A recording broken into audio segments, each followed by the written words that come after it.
Welcome, ladies, gentlemen, and prancing Sephiroth. I am Speedyard, and this is Just Cause 2.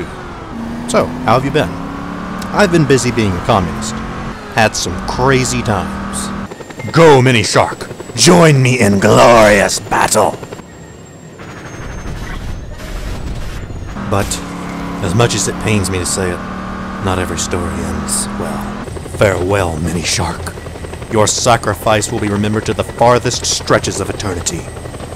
So yeah, we totally destroyed that island, racked up a lot of chaos.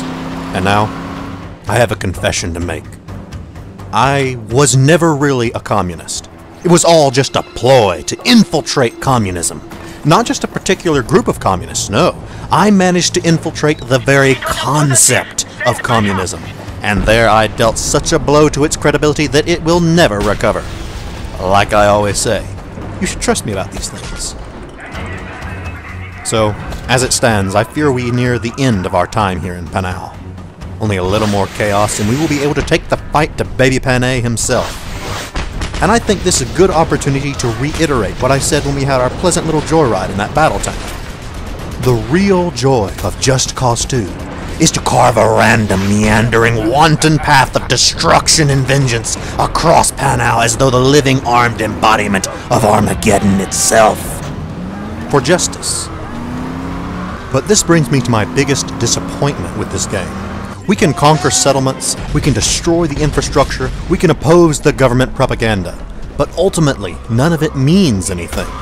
Everything you destroy brings up a message telling you that the government's hold over the people has been weakened or something along those lines, but it has no bearing on the gameplay or the story. Let me park and take care of some business and I'll explain what I mean.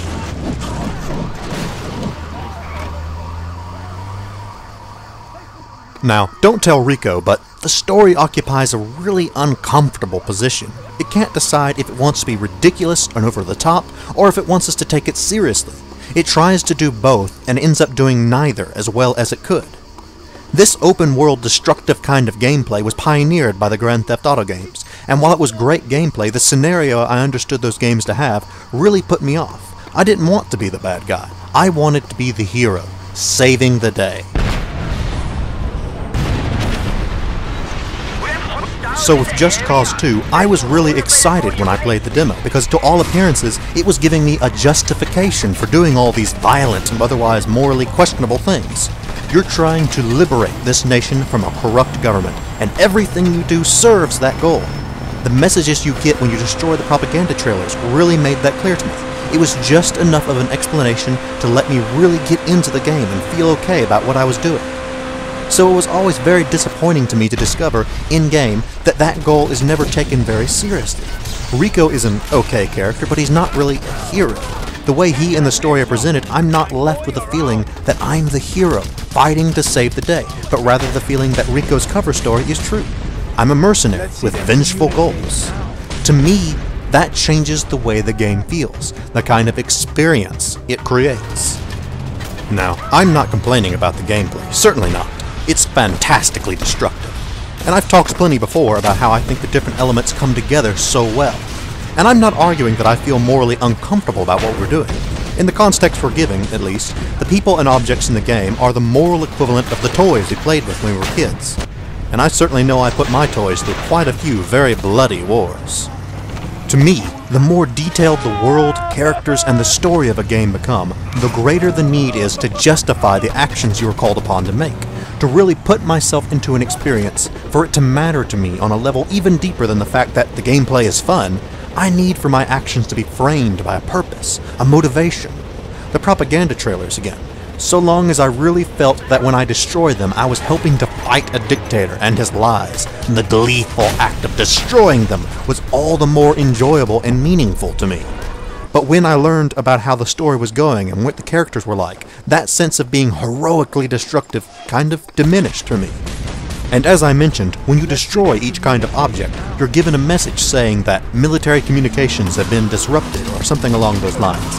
Yet it never impacts how things play out. Realizing that it had no impact on gameplay or narrative changed the way it felt for me.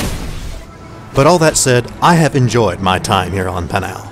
While they might be visual and while they might give you a pre-rendered world to play in, I still think video games are about imagination, much like literature.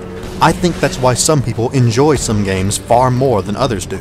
They are able to really immerse themselves into it. They are able to let that world and what they do in it become real for them. I think that state is what the best games strive for. That place where you are caught up in the sheer joy of doing what you're doing. And I guess maybe I didn't do that quite as well with this game in some ways as I have with others. But I think none of us can ever deny the pleasure of those helicopter joyrides. Next time, Emperor Hirohito's secret superweapon, and after that, the penultimate battle. I will see you there.